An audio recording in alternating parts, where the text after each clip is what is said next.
Success platform channel पर Delhi police के सभी भावी सिपाहियों का स्वागत है। GK set number 7 1/12/2020 shift second में जो आपके 50 क्वेश्चन पूछे गए हैं, इन 50 क्वेश्चन से जितने इंपॉर्टेंट टॉपिक बनते हैं उन टॉपिकों को तो कंप्लीट ट्रिक से हम याद करेंगे और जितने एक्स्ट्रा फैक्ट से क्वेश्चन बनते हैं 50 के 50 क्वेश्चनों से सभी को हम कवर करेंगे, जिससे कि आपका ऑल जीके की फास्ट डिवीजन हो सके। यदि आप 40+ नंबर लेकर आना चाहते हैं तो आपको तैयारी ऐसे करनी होगी। बच्चों, मेरा पढ़ाने का तरीका होगा कि पूरा टॉपिक मैं आपके माइंड में सेट कैसे करता हूं। सिर्फ आपको मेरी आवाज को अपने कानों तक जाने देना है और मूवी की तरह सिर्फ 1 घंटा ये क्लास देखते चलना है, सारे टॉपिक आपके माइंड में सेट हो जाएंगे। क्लास स्टार्ट करते हैं। क्वेश्चन नंबर फर्स्ट, भारत विश्व के कुल भौगोलिक क्षेत्र का कितना प्रतिशत भाग है? निकटतम पूर्ण संख्या तक पूर्णांकित कीजिए। इसका आपका राइट आंसर है ऑप्शन नंबर ए 2 है जी। यदि पूरी डिजिट पूछ लें तो राइट आंसर होगा आपका 2.4% है पूरे विश्व का। अब इससे जो क्वेश्चन बनते हैं, पहला क्वेश्चन तो क्षेत्रफल से बनता है। आपको क्षेत्रफल टॉप 7 का पता होना चाहिए। नंबर 2 जब बनता है आपका जनसंख्या से। भारत का तो पता ही होना चाहिए। भारत के राज्यों का भी मैं आपको कवर कराऊंगा आज की क्लास में। तीसरा, मैथ की डिजिट से डायरेक्ट क्वेश्चन बनते हैं। चलो सभी को कवर करते हैं। भारत एशिया महाद्वीप के दक्षिण की तरफ स्थित है। यदि बात करता है एशिया महाद्वीप की तब तो दक्षिण की तरफ स्थित है। यदि बात करता है विश्व की, विश्व में है किधर? पूर्व, पश्चिम, उत्तर, दक्षिण। उत्तर पूर्वी गोलार्ध में भारत अवस्थित है यदि पूरे विश्व की बात करते हैं। यदि बात सिर्फ भारत एशिया की करता है तो एशिया के दक्षिण की तरफ स्थित है। अब नेक्स्ट क्वेश्चन जो बनता है डायरेक्ट, भारत का क्षेत्रफल कितना है? 32,87,263 वर्ग किलोमीटर है। डायरेक्ट आपको 1 नंबर पक्का हो जाएगा क्वेश्चन का। अब आपको भारत की लंबाई और चौड़ाई का पता होना चाहिए। जिन स्टूडेंट के ये आज तक याद नहीं हुई होगी, ये समझ में नहीं आता ये वाली लंबाई 2933 है या ये वाली है। अब इसका मैं एक तरीका बताता हूं हमेशा के लिए याद करने का। अब ये देखते हैं, ये वाली लंबाई है ना जो आपकी उत्तर से लेकर दक्षिण तक है, ये ज्यादा है तो 2 डिजिट होती है आपकी 2933 1 2 3 4। अब इनमें ये बताइए कि ज्यादा वाली कौन सी डिजिट है? ज्यादा है सर जी 3214 3214। तो ज्यादा वाली की साइड या आप ज्यादा वाली लंबाई ये है तो 3214 ये होगी। दोनों 3 3 ही होगी। याद करने का तरीका है 2 9 दोनों 3 3 दोनों 3 3 दोनों 3 3 दोनों 3 3। 1 2 बार प्रैक्टिस कर लीजिए, हमेशा के लिए याद हो जाएगी। आपकी पूर्व से पश्चिम लंबाई कितनी? दोनों 3 3। और जब उत्तर से दक्षिण याद करोगे 1 लिखते हैं, 2 लिखते हैं, 3 लिखते हैं और फिर 4 लिखते हैं। 3214 डायरेक्ट आपको ऐसे याद हो जाएगी। नेक्स्ट क्वेश्चन जो बनता है, भारत का क्षेत्रफलीय विस्तार स्थलीय भाग का 2.4 है। बात करते हैं भारत विश्व में क्षेत्रफल की दृष्टि से 7वें नंबर पर और जनसंख्या की दृष्टि से दूसरे नंबर पर आता है। अब जब भारत 7वें नंबर पर आता है, जो टॉप 6 है उनके बारे में भी आपको पता होना चाहिए। उसके लिए एक छोटी सी लाइन याद रख लेना। क्या याद रखोगे? रुख, चीन, अब, आ, भारत। यदि आप ज्योग्राफी पर बहुत अच्छी कमांड करना चाहते हो तो सक्सेस प्लेटफॉर्म चैनल के शॉर्ट वीडियो की प्लेलिस्ट में जाना। भारत के भूगोल की टॉप 100 शॉर्ट ट्रिक है और विश्व के भूगोल की जो एक्सेप्टेड क्वेश्चन होते हैं उनकी शॉर्ट ट्रिक बनाई हुई है। एक बार जाके अवश्य देखना। कोई टॉपिक आपको ऐसा नहीं मिलने का जिसकी ज्योग्राफी की, भारत के भूगोल या विश्व के भूगोल की आपकी शॉर्ट ट्रिक ना हो। और मैक्सिमम सभी सब्जेक्टों की शॉर्ट ट्रिक है, एक बार जाके देखना, आपको बहुत हेल्प होगी याद करने में। ट्रिक क्या थी हमारी? रुख, चीन, अब, आ, भारत। देखो 7 के साथ याद होंगे। रूस से बनता है आपका रूस। सर्वाधिक क्षेत्रफल वाला देश कौन सा है? रूस नंबर 1 पर आता है। नंबर 2 पर क्या आता है आपका? कैसे बनता है आपका? कनाडा। नंबर 3 पर आता है आपका चीन। नंबर 4 पे ऐसे बनता है आपका अमेरिका। नंबर 4 पे बनता है आपका अमेरिका। नंबर 5 पे वैसे बनता है आपका ब्राजील। नंबर 6 पे आपका बनता है ऑस्ट्रेलिया। नंबर 7 पे अपना देश प्यारा भारत। अब यदि आपके सामने क्षेत्रफल के अनुसार सबसे बड़ा देश पूछ लिया जाए और रूस आपके याद है, रूस ऑप्शन में नहीं है, कनाडा भी, रूस कनाडा से स्टार्ट है या अमेरिका, ब्राजील, ऑस्ट्रेलिया से स्टार्ट है, फिर क्या करोगे? इसलिए आपको 7 के साथ पता होनी चाहिए क्योंकि कंपटीशन का लेवल बहुत ज्यादा टफ होना वो तय है। नेक्स्ट क्वेश्चन, जो इससे नेक्स्ट क्वेश्चन बनता है, अब आपको ये भी पता होना चाहिए कि जो भारत है ना, भारत के कितने राज्य ऐसे हैं जो स्थलीय तटीय वाले हैं। डायरेक्ट क्वेश्चन पूछ लेगा, साथ के साथ कवर कराना जरूरी। भारत के कुल 9 राज्य हैं। कितने राज्य हैं जी आपके? कुल 9 राज्य हैं जिनकी तटीय सीमाएं होती है। नंबर 1 आपका यहाँ पर गुजरात है। नंबर 1 गुजरात। नंबर 2 आपका महाराष्ट्र। नंबर 3 आपका यहाँ पर गोवा। नंबर 4 आपका गोवा के बाद है कर्नाटक, नंबर 5 आपका केरल। ये 5 तो आपके किस साइड है, आपके अरब सागर में है, और 4 आपके बंगाल की खाड़ी में है। बंगाल की खाड़ी में कौन कौन से आपके, बंगाल की खाड़ी में आपका तमिलनाडु, छठा तमिलनाडु, सातवां आपका आंध्र प्रदेश, आठवां उड़ीसा और नौवां पश्चिम बंगाल। डायरेक्ट पूछा जाता है तटीय राज्य, तटीय कितने राज्य हैं आपके भारत के, तटीय राज्य हैं टोटल 9।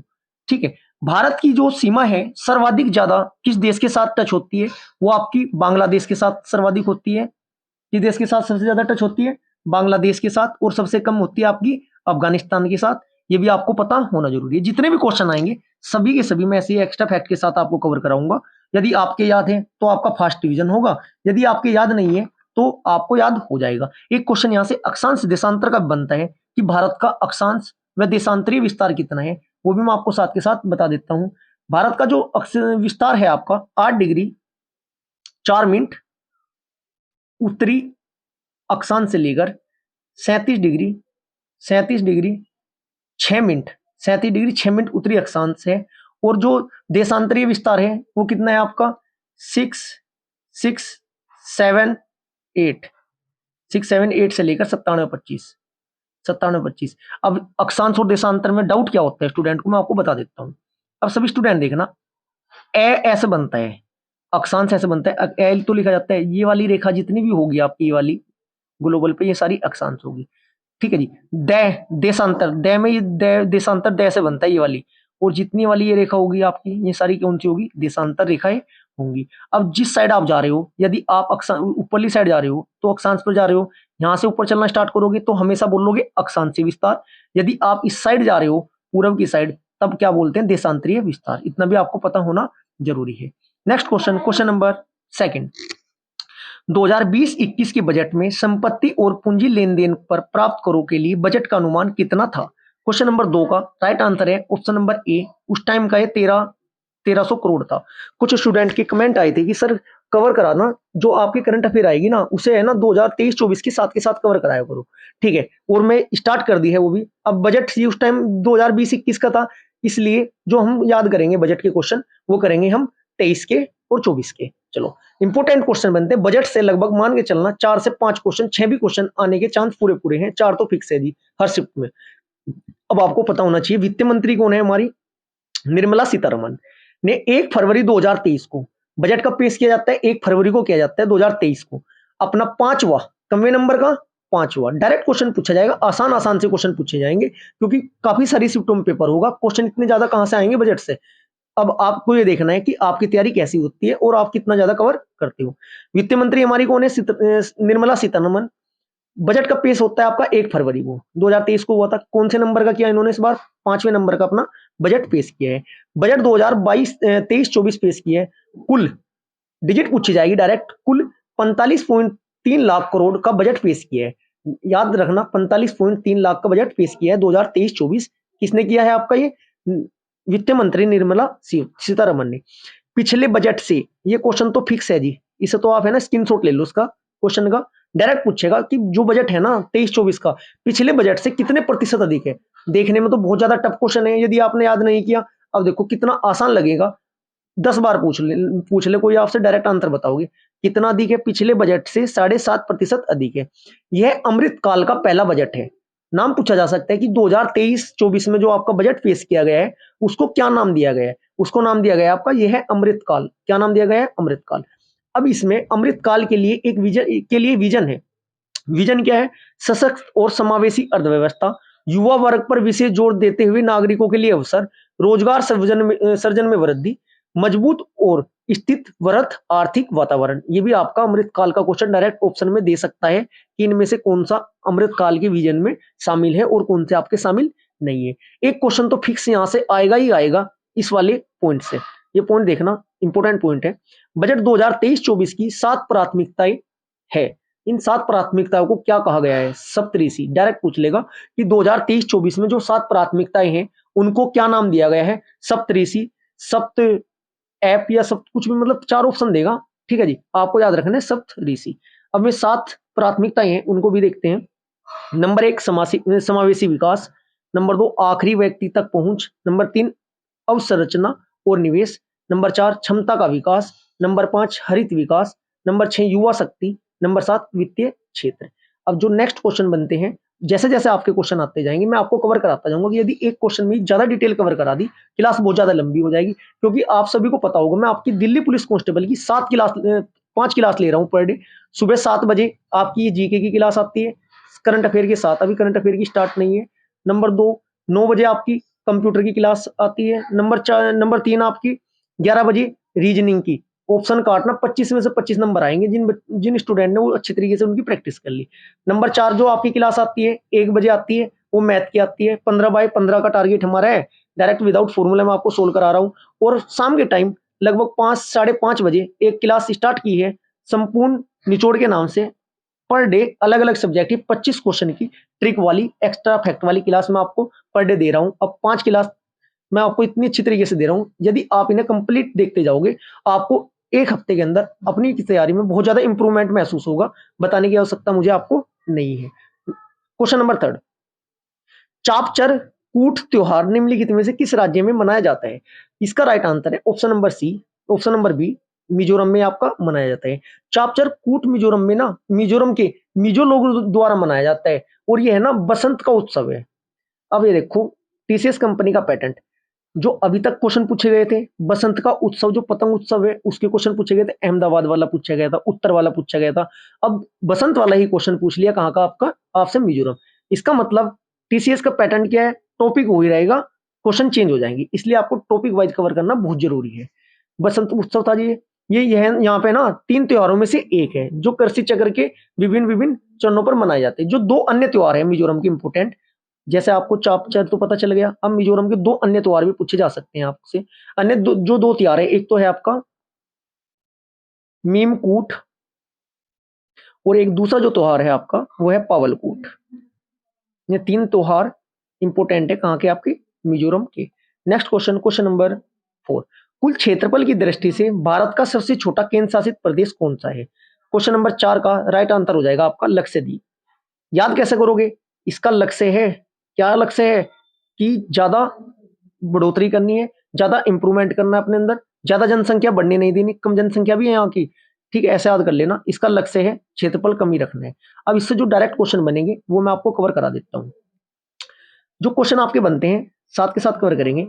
अभी तक क्या है, भारत में कितने केंद्र शासित प्रदेश है वर्तमान में? 8। राज्य कितने? 28। अब आपको 28 के 28 राज्यों के राज्यपाल, मुख्यमंत्री और राजधानी, ये टॉपिक कंट्रेस्ट याद होना चाहिए क्योंकि 1 नंबर देकर जाएगा ये इस बार दिल्ली पुलिस कांस्टेबल में आपको, ठीक है।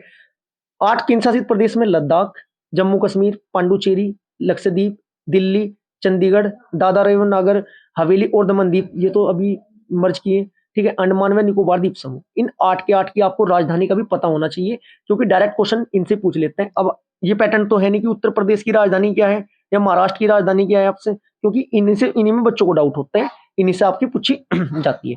अब बात करते हैं हम जो आपका लद्दाख और जम्मू कश्मीर अभी ट्रेंडिंग टॉपिक है केंद्र शासित प्रदेश का, क्योंकि अभी जम्मू कश्मीर से लास्ट कुछ समय पहले क्या हटाई थी, धारा 370 के कुछ प्रावधान हटाए थे, इसलिए इंपोर्टेंट बनता है। अब लद्दाख से जो क्वेश्चन बनेंगे आपके डायरेक्ट जम्मू कश्मीर से, उनको कवर करते हैं। पहले भारत का केंद्र शासित प्रदेश जम्मू और कश्मीर 31 अक्टूबर 2019, ये डेट आपको याद रखनी है। डेट क्या है आपकी? 31 अक्टूबर 2019 को जम्मू कश्मीर को राज्य का दर्जा हटाकर केंद्र शासित प्रदेश में बदल दिया गया। लद्दाख को जम्मू कश्मीर से अलग कर एक अलग केंद्र शासित प्रदेश बना दिया गया। जम्मू कश्मीर की शीतकालीन राजधानी है आपकी जम्मू, जम्मू कश्मीर की ग्रीष्मकालीन राजधानी है आपकी श्रीनगर। जम्मू कश्मीर का साक्षरता दर है 67.16। केंद्र शासित प्रदेश जम्मू और कश्मीर की सबसे महत्वपूर्ण भाषाएं हैं हिंदी, अंग्रेजी, डोगरी व आपकी कश्मीरी। इतना तो आपको ये डेट पता होनी चाहिए, राजधानी का पता होना चाहिए कि कब इसे दर्जा इसका हटाया गया था और केंद्र शासित प्रदेश बनाया गया था। अब बात करते हैं केंद्र शासित प्रदेश लद्दाख की। लेह लद्दाख की राजधानी है। लद्दाख का सबसे बड़ा शहर क्या है? लेह। लद्दाख का दूसरा सबसे बड़ा शहर क्या है? कारगिल। प्रसिद्ध सिंधु, नुब्रा और श्योक नदी घाटियां लद्दाख में पाई जाती हैं। पूछी जा सकती है निम्न में से लद्दाख में कौन सी घाटी नहीं पाई जाती या कौन सी नदी नहीं पाई जाती? इन 3 का नाम याद रखना है आपको। भारत सरकार द्वारा 2019 में जम्मू कश्मीर पुनर्गठन अधिनियम पारित करने के बाद लद्दाख को एक अलग केंद्र शासित प्रदेश का दर्जा दिया गया। उसमें मुस्लिम बहुसंख्या की आपका इलाका 46% है, 40% इसमें आबादी बौद्ध और 12% आपकी हिंदू है। नेक्स्ट क्वेश्चन, अब बात केंद्र शासित प्रदेश की हो रही थी, तो आपको ये भी पता होना चाहिए कि उत्तर प्रदेश के क्षेत्रफल के अनुसार जो आपके टॉप 7 जो राज्य हैं वे कौन कौन से हैं। नंबर 1 सबसे ज्यादा क्षेत्रफल किसका आता है, राजस्थान का। नंबर 2 आपका मध्य प्रदेश। अब आप इस बात का इसे याद कैसे करना, इसे को याद थोड़ा इस लॉजिक से करना। देखो सबसे पहला राजस्थान, राजस्थान से कहाँ है आप, मध्य प्रदेश, इस साइड पहला आई राइट, फिर लेफ्ट जाना कहाँ पर, फिर ऊपर जाना थोड़ा सा मध्य प्रदेश, फिर आप महाराष्ट्र। ये वाला कटिंग से याद कर लेना, चारों राज्य आपको याद हो जाएंगे। राजस्थान सर्वाधिक, Madhya Pradesh number 2, Maharashtra number 3, Uttar Pradesh number 4, Gujarat number 5। इसकी शॉर्ट ट्रिक आपको भारत के भूगोल की प्लेलिस्ट में मिल जाएगी। शॉर्ट ट्रिक वाली प्लेलिस्ट में जाकर देखना, बहुत अच्छी अच्छी ट्रिक मिलेगी जिससे आपको जीके याद करने में बहुत ज्यादा हेल्प होगी। अब क्वेश्चन हमारा जो था, इससे जो क्वेश्चन और भी बनते हैं साथ के साथ कवर करेंगे। इसमें है ना आपका कुल क्षेत्रफल कितना है इसका, आपका लक्षद्वीप का 32 वर्ग किलोमीटर है जी लक्षद्वीप में। इसमें कुल द्वीप कितने हैं, 36 कुल द्वीप है जी। कवारती लक्षद्वीप की राजधानी है। लक्षद्वीप की राजधानी पूछी जाती है, नाम क्या है लक्षद्वीप की राजधानी, कवारती आपकी इसकी लक्षद्वीप की राजधानी है। और यह द्वीप समूह ना केरल उच्च न्यायालय के अधिकार क्षेत्र में आता है। ये भी पूछा जा सकता है कि जो आपका लक्षद्वीप है उसका उच्च न्यायालय कौन सा लगता है आपका, उसका है कौन सा, केरल उच्च न्यायालय के अधीन आता है। 36 द्वीप है, कवारती इसकी राजधानी है। नेक्स्ट क्वेश्चन, क्वेश्चन नंबर 5, निम्नलिखित में से किस उपकरण का उपयोग अवशोषित या विकसित ऊष्मा को मापन के लिए किया जाता है। क्वेश्चन नंबर 5 का आपका राइट आंसर है ऑप्शन नंबर 1 कैलोरी मीटर। अब जब मीटर की बात आई है तो मीटर तो आपको सारी पता होना चाहिए, कैलोरी मीटर। इसमें एक नेफोमीटर आता है, एग्जाम में क्या आता है, नेफोमीटर, नेफोस्कोप मीटर, नेफोस्कोप। नेफोस्कोप किस लिए यूज होता है, ये बादलों की ऊंचाई मापता है, बादलों की ऊंचाई। याद कैसे करोगे बादलों की ऊंचाई, नफा नफा नफा नुकसान नफे नुकसान से याद करना, बादलों की ऊंचाई मापते हैं। एक आता है आपका कैलोरीमीटर। कैलोरीमीटर प्रकाश की गुजरने वाली जो वेवलेंथ होती है ना, तरंग दैर्घ्य के अवशोषण का मापता है। कैलोरीमीटर आपका कोलोरीमीटर प्रकाश की गुजरने वाली वेवलेंथ के अवशोषण को मापता है। आपका आता है क्लिनोमीटर। क्लिनोमीटर जो होता है आपका ढलान और ऊंचाई का मापन है। क्या मापते हैं इससे, ढलान व ऊंचाई। ये आपका क्या मापता था, प्रकाश की वेवलेंथ का मापन था आपका। ठीक है, ये सिलोमीटर एक बचा आपका, सिलोमीटर क्या नापता है ये आप कमेंट बॉक्स में स्वयं लिखना। नेक्स्ट क्वेश्चन, क्वेश्चन नंबर 6, वर्ग किलोमीटर भूमि क्षेत्र के हिसाब से भारत दुनिया का सबसे बड़ा देश है। ये देखो छोटे छोटे क्वेश्चन है, कितने आसान क्वेश्चन है, अभी मैं आपको बता कर आया हूं। ठीक है, वर्ग और किलोमीटर भूमि के क्षेत्रफल के हिसाब से दुनिया का सबसे बड़ा देश कौन सा, मतलब भारत कौन से नंबर का देश है, क्वेश्चन ये पूछना चाह रहा है। इसका आपका राइट आंसर है ऑप्शन नंबर सी 7वां, जो कि मैं आपको पूरी ट्रिक बताई थी। ट्रिक क्या थी, रुक चीन अब भारत, रूस के रूस देखो रुक चीन, बार बार रिवाइज कराऊंगा मैं, रुक चीन अब आ भारत, रूस है रूस, कैसे कनाडा, चीन, फिर अमेरिका, ब्राजील, ऑस्ट्रेलिया, भारत। ठीक है जी, जनसंख्या के अनुसार दूसरे नंबर पे, पहले नंबर पर आपका कौन सा है, चीन। यदि अब जनगणना हो जाए तो पहले नंबर में भारत आ जाएगा, लेकिन 2011 के अनुसार चलेंगे। निम्नलिखित में से किसी संयुक्त राष्ट्र महासभा के 75वें सत्र का अध्यक्ष चुना गया है। यह आपका क्वेश्चन नंबर 7 का राइट आंसर हो जाएगा option number b Peter Thomson. ये 2020 में चुने गए थे। कब चुने गए थे ये आपके, 2020 का ये क्वेश्चन है, क्योंकि प्रीवियस ईयर में आपको सोल्व करा रहा हूँ। संयुक्त महासभा का 75वें सत्र का अध्यक्ष चुना गया था। कौन से सत्र का, 75वें सत्र के अध्यक्ष चुने गए थे। जबकि जो आपका 2023 चल रहा है, 2023 में जो है 78वें अध्यक्ष पूछे जाएंगे। क्वेश्चन इंपोर्टेंट है संयुक्त राष्ट्र महासभा का। 2023 में जो आपके 78वें अध्यक्ष है उनका नाम क्या है, त्रिनिदाद और टोबेगो, त्रिनिदाद और टोबेगो कौन से नंबर के हैं आपके, 78वें अध्यक्ष है। ठीक है, ये राजनीतिक डेनिस फ्रांसिस है।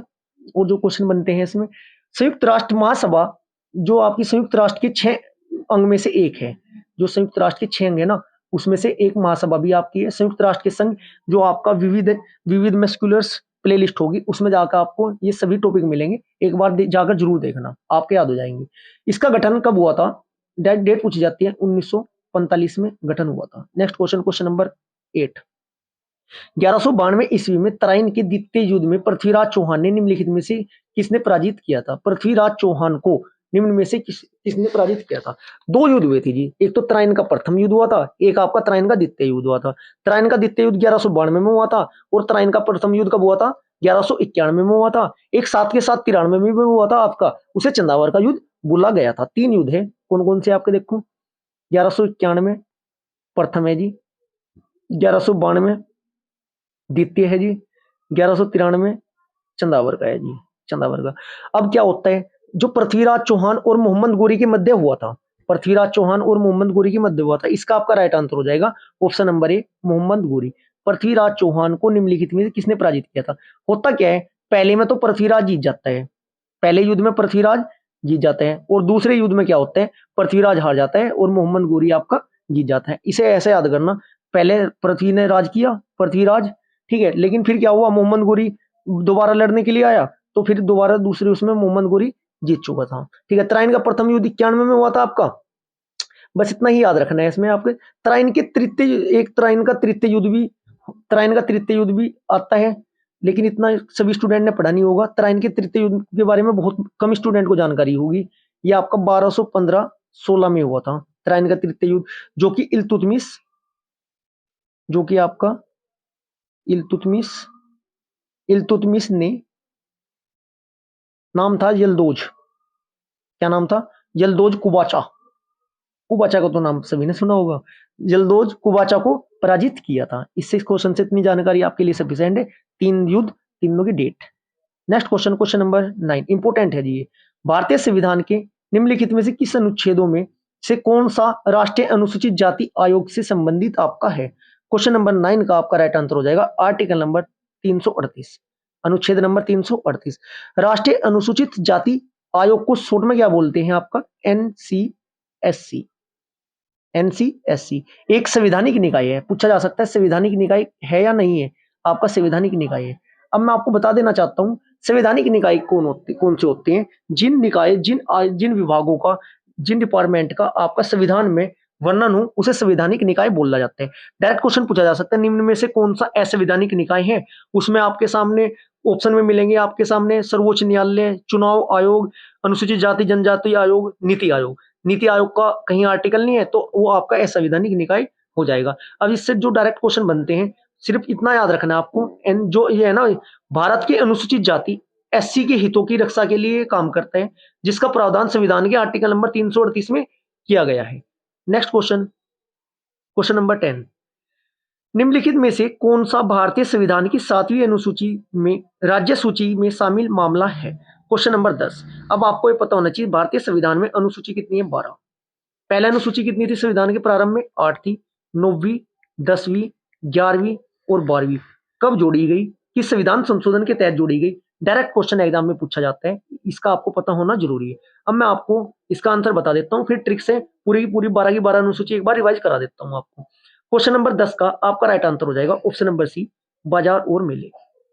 अब मैं आपको बता देता हूँ, 3 सूचियां होती है। कौन कौन सी 3 सूचियां होती हैं? नेक्स्ट स्लाइड में ब्लैक पेज पे लिखते हैं। नंबर 1 होती है आपकी राज्य सूची, नंबर दूसरी होती है आपकी संघ सूची, नंबर 3 होती है आपकी समवर्ती। लिखा है ऐसे, कोई से को कोई से पे भी रख लेना, समवर्ती सूची, समवर्ती सूची। अब जो जिस विषय पर सिर्फ और सिर्फ राज्य सरकार नियम व कानून बना सकती है, उसको क्या बोला जाता है आपका? उसको कहा जाता है राज्य सूची के विषय। जिन विषयों पर संघ सूची मतलब केंद्र सरकार नियम व कानून बनाती है, जैसे रक्षा, प्रतिरक्षा, विदेशी मामले आपके हुए, उनको क्या बोला जाता है आपका? उनको संघ सूची के विषय बोला जाता है। और जिन विषय पर या जिन सब्जेक्टों पर केंद्र सरकार व राज्य सरकार दोनों नियम में कानून बना सकती है, उसको समवर्ती सूची बताया बोला जाता है। अब आपको मैं कुछ हद तक आपको बिल्कुल क्लियर कर देता हूं, जिससे कि आपको बार बार ये टॉपिक याद करने की आवश्यकता ना पड़े।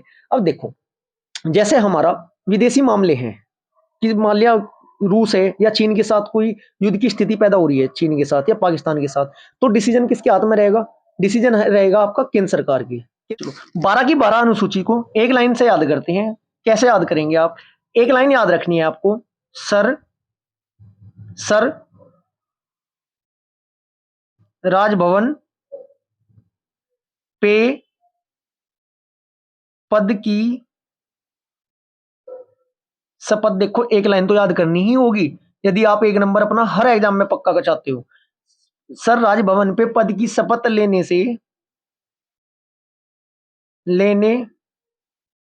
से तारा मामी MAMI तारा मामी और सरस्वती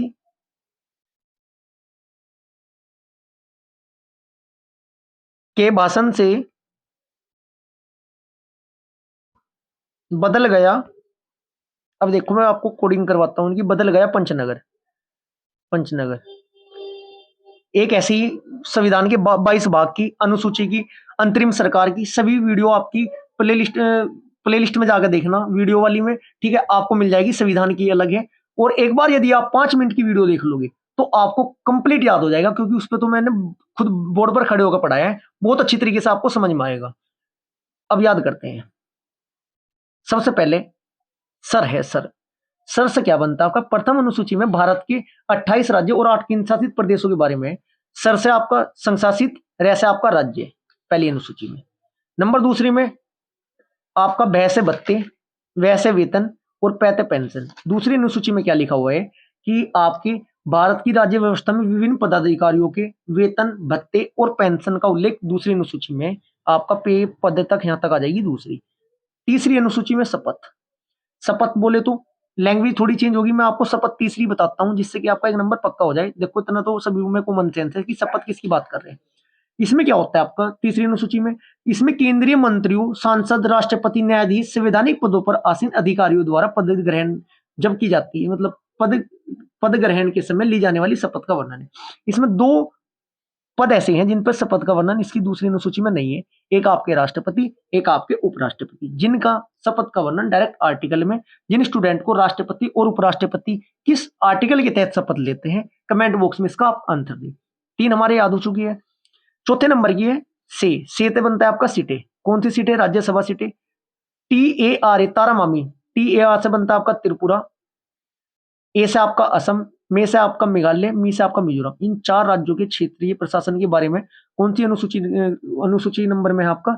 आपका से आज है, बीच में आज छूट गया इसमें, सॉरी, आज से 5वीं आ जाएगी। अनुसूचित जाति व जनजाति छूट गया था इसमें लेने से आज। 5वीं में है अनुसूचित जाति व जनजाति, और फिर तारा मामी होगा आपकी 6ठी अनुसूची में। 7वीं में 6ठी होगी। 7वीं में देखो सरस्वती से बनता है संघ सूची, राज्य सूची, समवर्ती सूची। 8वीं में आपकी भाषा से आपका भाषण। से आपका भूमि सुधार 9 में है, 9वीं अनुसूची में। बदल बोले तो दल बदल आपकी 10वीं में है। पंच से आपका 11वीं में पंचायतें हैं। 12वीं में आपका नगर पालिका है। ऐसे आपको याद करना है। Next question number 11। America open 2020 का पुरुष एकल का फाइनल का निम्नलिखित में किसने जीता? ये आपका 20 की बात कर रहे हैं, क्योंकि 20 अब नहीं चल रहा है, अब आपको 22-23 का पता होना चाहिए। इसका उस टाइम का राइट आंसर था ऑप्शन नंबर ए, मैग्नल कोर्सन। मैग्नल कोर्सन इसमें तो ऑप्शन में भी नहीं है, नहीं। इसका राइट आंसर है आपका 11वें का राइट आंसर होगा option number d, Dominic Thiem. Next question number 12। Question 12 क्या कह रहे हैं? 4 जुलाई 2020 को निम्नलिखित में से किस शतरंज ग्रैंड मास्टर ने चेसिबल मास्टर्स का खिताब जीता है? क्वेश्चन नंबर 12 का आपका राइट आंसर हो जाएगा। इसका है right answer Magnus Carlsen. Magnus Carlsen ने जीता है। पुरस्कार राशि कितनी दी गई इनको? पुरस्कार राशि का पता होना चाहिए। जो मास्टर बनते हैं $45,000। $45,000। ये 7 अप्रैल की बात है। 7 अप्रैल को ये हुआ था। Next question number 13। प्रख्यात संगीतकार अरविंद पारिक निम्नलिखित में से किस वाद्य यंत्र से संबंधित है? एक टॉपिक आपका वाद्य यंत्र का कंप्लीट लेकर आना पड़ेगा, क्योंकि 20-25 नाम ऐसे हैं जो एग्जाम में बार बार आपसे पूछे जाते हैं। 13वें का राइट आंसर हो जाएगा आपका ऑप्शन नंबर ए, सितार। सितार वादक कुछ हद तक 2-3 में आपको बता देता हूँ। सितार वादक आपका एक अरविंद पारिक है, अरविंद पारिक का पूछा जाता है। एक नाम है पंडित रविशंकर, बार बार पूछा जाता है। पंडित रविशंकर किस वाद्य यंत्र से संबंधित है आपका? पंडित रविशंकर आपकी किससे है? ये आपके सितार से। एक आपका आता है मर्दगम। मर्दगम से कौन कौन है आपके?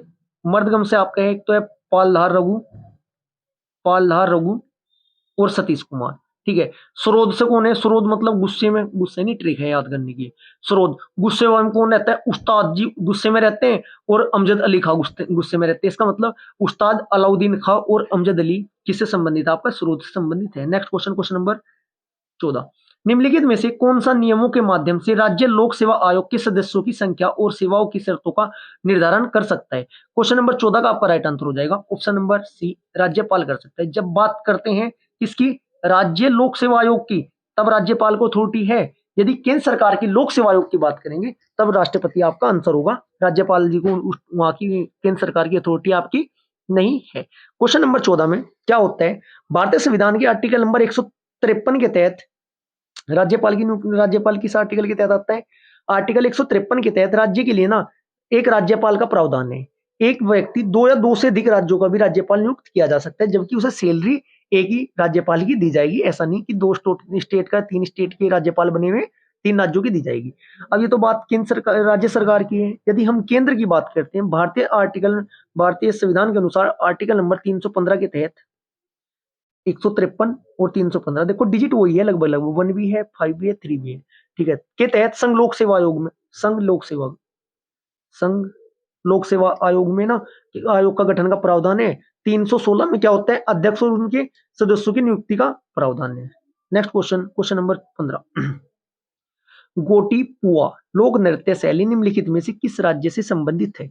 इसका आपका राइट आंसर हो जाएगा ऑप्शन नंबर सी, ओडिशा से संबंधित है। गोटी पुआ जो नृत्य है ना, भारतीय राज्य जो उड़ीसा है उसका सबसे पुराना नृत्य रूप है। ठीक है, गोटी रूपा परंपरा के अनुसार क्या होता है, नृत्य को प्रसिद्ध शास्त्रीय ओडिसी नृत्य शैली का अग्रदूत माना गया है। डायरेक्ट ये पूछा जा सकता है क्वेश्चन, इंपोर्टेंट क्वेश्चन है, फैक्ट से बनता है आपका ये। क्या क्वेश्चन पूछा जा सकते हैं, ओडिसी नृत्य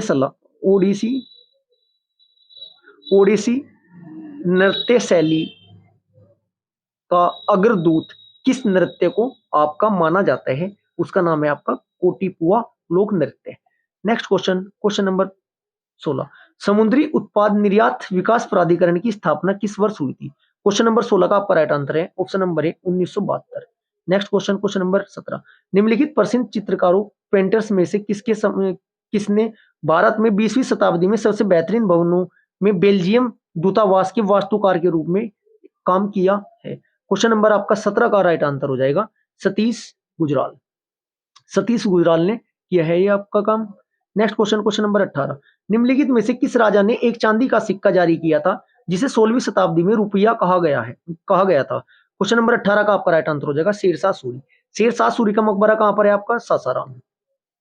याद रखना, शेरशाह सूरी का मकबरा कहां पर है आपका? सासाराम। कैसे याद रखोगे, यदि शेर तुम्हें दिखाई दे जाए ना तो शेर नहीं बोला जाने का, से बोलोगे और से आपका सासारामी आपका होता है। रुपया शब्द सर्वप्रथम शेरशाह सूरी ने 16वीं शताब्दी में पेश किया था।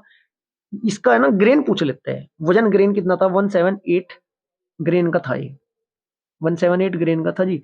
और शेरशाह सूरी ने 1540-45 में चौसे का युद्ध हुआ था और 1539 में मुगल से हुमायूं को हराकर दिल्ली पर अधिकार किया था। एक क्वेश्चन पूछा जाता है, GT road grand truck road जो थी उसका निर्माण किसने करवाया था? शेरशाह सूरी ही नाम उसका है, जिसे सड़के आजम कहा जाता है। नेक्स्ट क्वेश्चन नंबर 19, बच्चों को दूध पिलाने वाली माताओं के दूध में निम्नलिखित में से कौन सा हार्मोन्स पाया जा सकता है? क्वेश्चन नंबर आपका 19 का राइट जा सकता है, नहीं जाता है, पाया जाता है। चलो क्वेश्चन नंबर 19 का आपका राइट आंसर हो जाएगा प्रोजेस्टेरोन। कौन सा पाया जाता है आपका? प्रोजेस्टेरोन।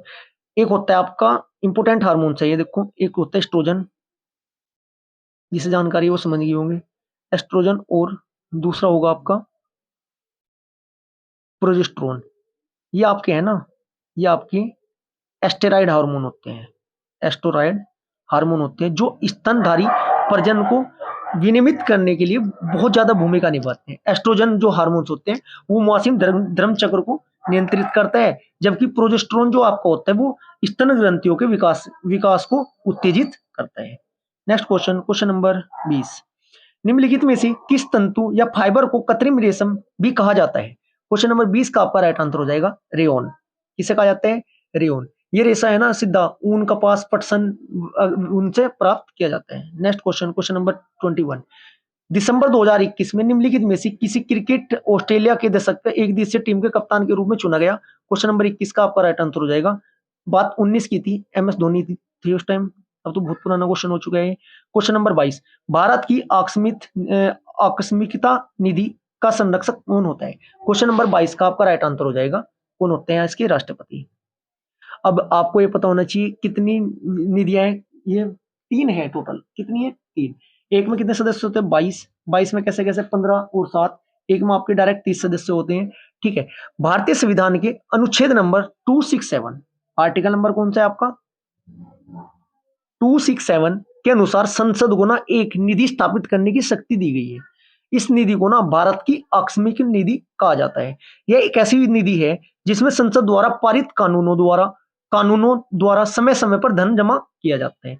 जब यह निधि ना राष्ट्रपति के नियंत्रण में होती है जी, तथा देश की आकस्मिक जरूरतों को पूरा करने के लिए राष्ट्रपति द्वारा इस निधि से ना सरकार को धन उपलब्ध कराया जाता है। इसका मतलब क्या है? एक खजाना टाइप है। ठीक है जी। यहाँ पर पैसा जोड़ा जाता है और राष्ट्रपति द्वारा ये जब जरूरत पड़ती है भारत को, वो पैसा निकाला जाता है। साधारण शब्दों में बता रहा हूं मैं, अनुच्छेद याद रखना।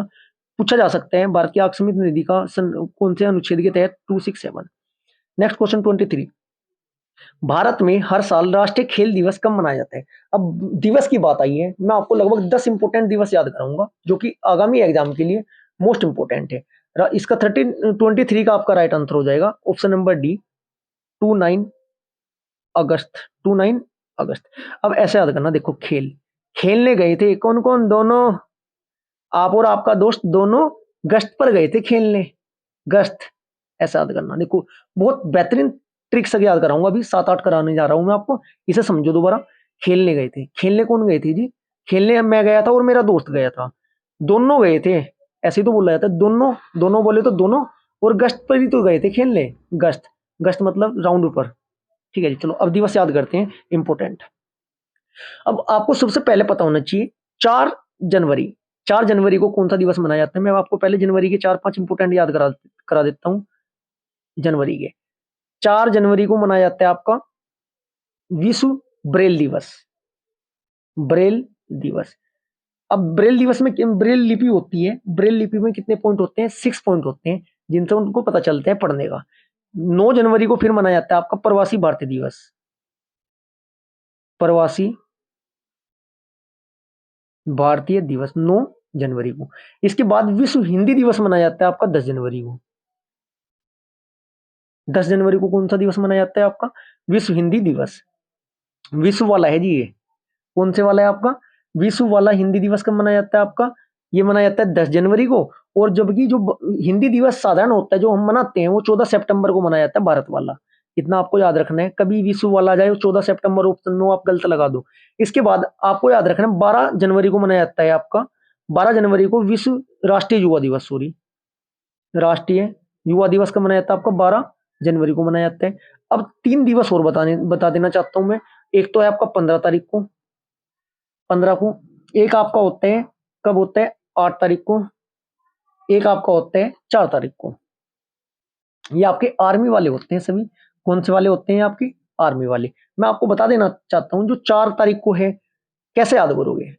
एक होता है आपका जल, 3 वो होती है हमारी सेनाएं, एक जल वाली जिसे नौसेना बोल ले, एक हवा वाली जिसे वायुसेना बोल ले। मैं देखो साधारण भाषा में बताऊंगा, एक जमीन वाली जिसे थल सेना बोल ले। अभी देखो जल में आर्मी वाले कितने घंटे ड्यूटी कर सकते हैं? बिल्कुल पानी में अंदर रहना है, सिर्फ 4 घंटे। इसका मतलब जल वाली जो दिवस है, जल वाला बोले तो टेक्निकल भाषा में जल वालों को क्या बोला जाता है? नेवी। नेवी बोले तो आपका क्या, नेवी को क्या कहा जाता है आपका? नौसेना दिवस। अब इसके बाद वायु की बात आई भाई, जल में 4 घंटे, वायु में कितने घंटे ड्यूटी हो सकती है? ज्यादा से ज्यादा 8 घंटे हवा में उड़ सकते हैं लगातार। इसका मतलब 8 तारीख को कौन सा मनाया जाता है आपका? वायुसेना दिवस। अब बात आई है जमीन की, बोले तो थल सेना पे कितने घंटे ड्यूटी हो सकती है आपकी? 15 घंटे। ऐसा याद कर लेना, कभी भी क्वेश्चन आपका गलत नहीं होने का। अब ना डाउट होने का थल सेना कब है, जल सेना कब है और वायुसेना आपका कब है। Next question, question number 24 question क्या कह रहे हैं? निम्नलिखित में से कौन सी नदी उन 3 नदियों में से एक है जिसकी आपसी क्रिया के परिणाम स्वरूप उत्तरी मैदानों का निर्माण आपका होता है? इसका आपका राइट आंसर है क्वेश्चन नंबर 24 का ब्रह्मपुत्र। क्या नाम है? ब्रह्मपुत्र। ब्रह्मपुत्र से भी क्वेश्चन डायरेक्ट बनते हैं, इंपोर्टेंट है। ब्रह्मपुत्र का एक नाम है, ब्रह्मपुत्र को जमुना के नाम से जाना जाता है। जमुना, यमुना नहीं, जमुना। जमुना किसका नाम है? ब्रह्मपुत्र का है। भारत के उत्तरी विशाल मैदान में हिमालय के बाद मध्य अक्षांश में यही आपकी बहती है। तीन प्रमुख नदियां हैं, सिंधु, गंगा और ब्रह्मपुत्र, यही आपकी है। ठीक है जी। नेक्स्ट क्वेश्चन, क्वेश्चन नंबर 25, आजी लामू निम्नलिखित में से किस राज्य का एक महत्वपूर्ण लोक नृत्य है? भाई लोक नृत्य हुआ आपका, ठीक है जी, आपकी जनजाति हुआ आपका, और आपका दिवस हुआ, जनगणना हुई आपकी, ये भी तक लगभग मैं आपके 10 टॉपिक निकाल चुका हूं। नेक्स्ट वीक में संडे को आपके सामने टॉपिक लेकर आ जाऊंगा, जितने भी आपके टॉपिक होंगे सबसे पहले आपको वीकली इन टॉपिक को कवर करना है, क्योंकि एग्जाम के टाइम आप इतने ज्यादा कवर नहीं कर पाएंगे। क्वेश्चन नंबर 25 का राइट आंसर हो जाएगा महत्वपूर्ण लोक नृत्य कहाँ गया आपका, ऑप्शन नंबर सी अरुणाचल प्रदेश का है जी। आमी लामू लामू अरुणाचल प्रदेश का सबसे लोकप्रिय नृत्य है, और है ना ये आपका तवांग, क्या होता है आपका तवांग जो होती है, तवांग की मोनपा जनजाति द्वारा बनाया जाता है। जो आपके अरुणाचल प्रदेश के अन्य प्रमुख नृत्य हैं उनको भी एक बार रिवाइज करते हैं साथ के साथ। एक आपका होता है बुइया, एक आपका बुइया नृत्य आपका,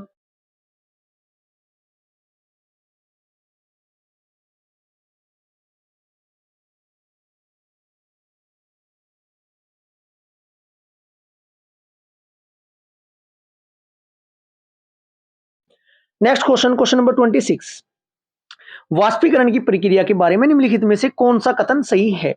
क्वेश्चन नंबर 26 का आपका राइट आंसर हो जाएगा ऑप्शन नंबर ए, तरल अवस्था गैसीय अवस्था में आपकी बदल जाता है। अब इससे वाष्पीकरण की प्रक्रिया को थोड़ा समझने की आपको आवश्यकता है।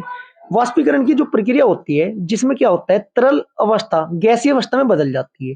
तापमान में वृद्धि होने के पश्चात अणुओं की गतिज ऊर्जा बढ़ जाएगी इसमें, और गतिज ऊर्जा में वृद्धि के कारण अणुओं के बीच आकर्षण बल कम हो जाता है। उसके परिणाम स्वरूप क्या होगा, आपका वाष्प के रूप में वातावरण में विसरित हो जाती है।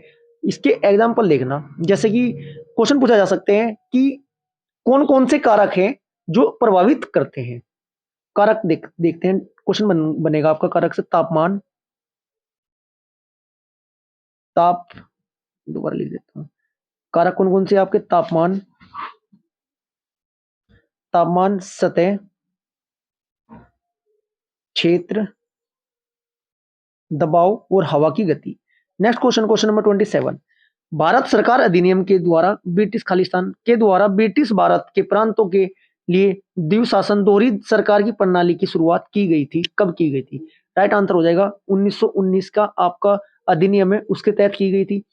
अब होता क्या है आपका, 1918 में 1918 में राज्य सचिव थी एडविन एडविन सेमुअल मोंटग्यू, क्या नाम था इनका, मोंटग्यू, पूरा नाम तो पढ़ा नहीं होगा लेकिन ये नाम आपने पढ़ा होगा, मोंटग्यू, और वायसराय चेम्सफोर्ड थे, चेम्सफोर्ड। इसे कैसे याद करोगे, 1919 में ना इसने फोड़ने के आदेश दे दिए थे, मतलब तोड़ फोड़ करने की, कहां, जलियांवाला बाग हत्याकांड में, इसलिए याद रखना फोड़ने के आदेश 1919 जलियांवाला बाग हत्याकांड ने ना एक संवैधानिक सुधार की योजना बनाई थी जिसे मोंटग्यू में चेम्सफोर्ड सुधार के रूप में जाना जाता है, और 1919 में भारत शासन अधिनियम को अधिनियमित किया गया था। इसमें क्या क्या प्रावधान थे, इसमें इसकी विशेषताएं क्या क्या थी?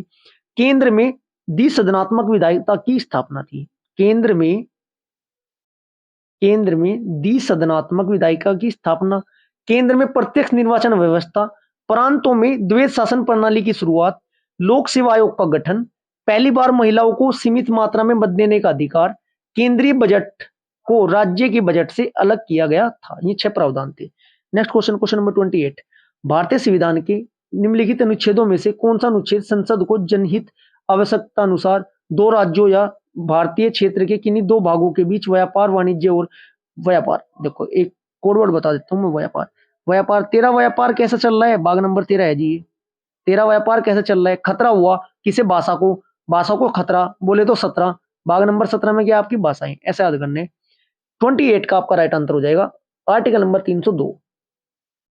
जो भाग आपका 13, भाग नंबर 13 है, ये 301 से लेकर 307 तक है। कहां तक है, 301 से 307 तक। यदि आपने भाग पर कमांड कर ली कि कौन सा भाग कहां से कहां तक है, तो आपको एक नंबर तो पक्का हो जाएगा। 29, प्रोटियम, ड्यूटेरियम और ट्रीटियम क्या है? 29 का आपका राइट आंसर हो जाएगा समस्थानिक है। क्या है? समस्थानिक आइसोटोप्स। नेक्स्ट क्वेश्चन 30, निम्नलिखित में से कौन सी प्रमुख नदी पूर्व की ओर बहने वाली नदी नहीं है? इसका आपका राइट आंसर हो जाएगा Narmada, option number c Narmada. Narmada नदी पश्चिम की ओर बहने वाली प्रायद्वीपीय क्षेत्र की एक सबसे बड़ी नदी है जो विंध्या विंध्या रेंज से दक्षिण में सतपुड़ा, देखो कौन सी, दक्षिण में सतपुड़ा रेंज के बीचों बीच भरस घाटी बनाकर ये बहती है, और इसका उद्गम स्थान कहाँ है, अमरकंटक है, और मेकाल श्रेणी से होती हुई जाती है। इसकी सहायक नदी पूछी जाती है हिरन बरना और कोनार, इसकी सहायक नदी आपकी है। अब ये भी पूछा जाता है कि नर्मदा के अतिरिक्त कौन कौन सी पश्चिम में बहने वाली नदी है, समानता से याद रखना। से मानेता, ने से आपका क्या था, नर्मदा, ता से आपका था ताप्ती, मा से आपका है माही, से आपका है, से कौन सी थी, से आपका साबरमती। समानता ऐसे याद करना, पूर्व की ओर बहने वाली नदी, पूर्व की ओर नहीं बहती, मतलब पश्चिम की ओर बहने वाली नदियां कौन कौन सी है, पश्चिम में बहने वाली नदी समानता, से साबरमती, मा से माही, ने से नर्मदा, ता से Tapti. Next question 31, operation flood निम्नलिखित में किससे संबंधित है। क्वेश्चन नंबर 31 का आपका राइट आंसर हो जाएगा डेयरी उद्योग से। नेक्स्ट क्वेश्चन 32, मुगल साम्राज्य जहांगीर का शासनकाल किस काल में था, मतलब काल पूछा है किसका, जहांगीर का। जहांगीर का आपका था, राइट आंसर हो जाएगा जहांगीर का 1605 से 1627, 16 से 5 से 1627। अब आपको पता होना चाहिए, सबसे पहले बाबर आया, बाबर कब से कब तक था, 526 से लेकर 1526 से 1530 तक 4 साल। फिर उसके बाद उसका बेटा आया बाबर को बाबर, फिर उसका बेटा आया हुमायूं, 30 में ही आ गया था आपका, 1530 से लेकर 40 तक एक बार रहा, फिर गायब हो चुका था, फिर 1555 से 56, फिर उसके बाद अकबर 1556 से आपका कब तक रहा, 1605, फिर 1605 से लेकर आपका जागीर 27, 1627, फिर 1628 से लेकर शाहजहां 58, 28 से 58 कौन रहा था आपका, शाहजहां, और उसके बाद औरंगजेब 58, 1658 से लेकर 1707 तक Aurangzeb. Next question, question number 33, सितंबर 2020 तक लोकप्रिय बालिका बचत योजना सुकन्या समृद्धि योजना के तहत सालाना न्यूनतम कितना राशि जमा करने की आवश्यकता होती है। 33 का आपका राइट आंसर हो जाएगा 250 रुपए, 250 रुपए। नेक्स्ट क्वेश्चन 34, निम्नलिखित में से कौन सा रोग प्रोटीन की कमी से के कारण होता है। 34 का आपका राइट आंसर हो जाएगा क्वासियोर को आपका हो जाएगा। नेक्स्ट क्वेश्चन 35, ट्राई फूड परियोजना निम्नलिखित में से किस मंत्रालय ने लॉन्च की है। 35 का आपका राइट आंसर हो जाएगा ऑप्शन नंबर ए, केंद्रीय जनजातीय कार्य मंत्रालय। क्वेश्चन नंबर 36, राज्यसभा में कितने सदस्य हर दूसरे साल सेवानिवृत्त होते हैं और नए सदस्य चुने जाते हैं। 2/3, सॉरी 3/4 नहीं, 2/3, 2/3 ये आपके चुने जाते हैं, 2/3 सदस्य सेवानिवृत्त हो जाते हैं। अब बात करते हैं संसद, राज्यसभा, लोकसभा, इसे याद रखना, सरला या सरलो। सहता आपका संसद 79, रैसा आपका राज्यसभा 80, लोसा आपका लोकसभा 81, सरलो से याद करना, सरलो संसद 79, आर्टिकल नंबर अनुच्छेद नंबर 79, राज्यसभा अनुच्छेद नंबर 80, लोकसभा अनुच्छेद नंबर आपका 81। राज्यसभा को उच्च सदन कहा जाता है, राज्यसभा की बात आई ना, राज्यसभा को उच्च सदन कहा जाता है। ये स्थायी सदन आपका होता है, इसे भंग नहीं किया जा सकता। सदस्यों की अधिकतम संख्या पूछी जाएगी आपसे, 250 होती है, ठीक है जी। और इसमें से वर्तमान में कितने हैं आपके, 245 है वर्तमान में जो फिलहाल निर्वाचित होते हैं। राज्यसभा के सदस्यों का कार्यकाल कितना होता है, 6 साल। डायरेक्ट पूछा जाएगा कितने साल होता है आपका, 6 साल। 1/3 सदस्य इसके दूसरे साल सेवानिवृत्त हो जाते हैं। Next question, question number 37, Bharat की भू राजकीय और भू अर्थव्यवस्था की वार्षिक वैश्विक सम्मेलन रायसीना डायलॉग का 5वां संरक्षण किस स्थान पर आयोजित किया गया। 37 का आपका राइट आंसर हो जाएगा नई दिल्ली। कब किया गया था, 20 में आपका किया गया था। करंट अफेयर का क्वेश्चन है और लास्ट टाइम का। 38, निम्नलिखित में से कौन सा खिलाड़ी टेस्ट गेंदबाजों के लिए 500वां टेस्ट विकेट लिया, 7वां गेंदबाज बन गया। ये भी उस टाइम का एक क्वेश्चन है आपका। 38 का राइट आंसर हो जाएगा। अब आपको 23-24 की करंट अफेयर कवर करनी है। ऑप्शन नंबर इसका हो जाएगा बी है एंडरसन, स्टुअर्ट ब्रॉड था ये, स्टुअर्ट ब्रॉड था ये तो। Option number c. Next question, question number 39, Mahatma Gandhi के मार्गदर्शन से बारदोली सत्याग्रह किसानों का आंदोलन का नेतृत्व किसने किया। 39 का राइट आंसर हो जाएगा सरदार वल्लभ भाई पटेल। सरदार वल्लभ भाई पटेल ने कब किया था, 1928 में। 1928 में बारदोली सत्याग्रह महात्मा गांधी के मार्गदर्शन से किया था और वहीं की महिलाओं ने इसे किसकी उपाधि दी थी, सरदार की। नेक्स्ट क्वेश्चन 40, निम्नलिखित में से कौन सा अनुच्छेद संपत्ति के अधिकार से संबंधित आपका है। क्वेश्चन नंबर 40 का राइट आंसर हो जाएगा 300A। 300A है, 301। 301 भारतीय संविधान में ना 44वां संविधान संशोधन था। कौन सा संविधान संशोधन था, 44वां। कब, 1978 को था। जिसमें क्या था, कल्याणकारी राज्य के मानव का अधिकार जो 300A के तहत इसने प्रावधान कर दिया था संपत्ति वाले को। क्वेश्चन नंबर 41, जब भारत स्वतंत्र हुआ उस समय भारतीय राष्ट्रीय कांग्रेस के अध्यक्ष कौन थे? क्वेश्चन नंबर 41 का आपका राइट आंसर हो जाएगा जेपी कृपलानी। जेपी कृपलानी 1947 की बात है, आजाद भारत हुआ था जब। नेक्स्ट क्वेश्चन 42, निम्नलिखित दिसंबर 2019 तक की स्थिति के अनुसार निम्नलिखित में से किस भारतीय राज्य में सबसे अधिक राष्ट्रीय उद्यान है? क्वेश्चन नंबर 42 का आपका राइट आंसर हो जाएगा आपका मध्य प्रदेश। दिसंबर 2019 का ये आपका क्वेश्चन है। सबसे ज्यादा भारत का सबसे बड़ा वन राष्ट्रीय उद्यान वाला राज्य कौन सा है आपका? मध्य प्रदेश। इसके अनुसार ना 10 उस टाइम के थे, अब वर्तमान में कितने राष्ट्रीय उद्यान है? 12 वर्तमान में राष्ट्रीय उद्यान है। इसके बाद आपका अंडमान निकोबार द्वीप समूह में कितने आपके? 9 है। और भारत का सबसे बड़ा राष्ट्रीय उद्यान हेमिस राष्ट्रीय उद्यान आपका लद्दाख में है, और सबसे छोटा जो है दक्षिण बटन द्वीप राष्ट्रीय उद्यान आपका अंडमान निकोबार द्वीप समूह में। दोबारा रिपीट कर देता हूँ, बड़ा और छोटा पूछा जा सकता है।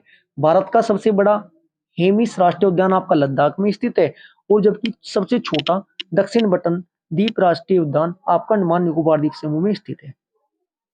बहमनी साम्राज्य की स्थापना किसने की थी? 43 का आपका राइट आंसर हो जाएगा बहमन शाह, अलाउद्दीन बहमन शाह।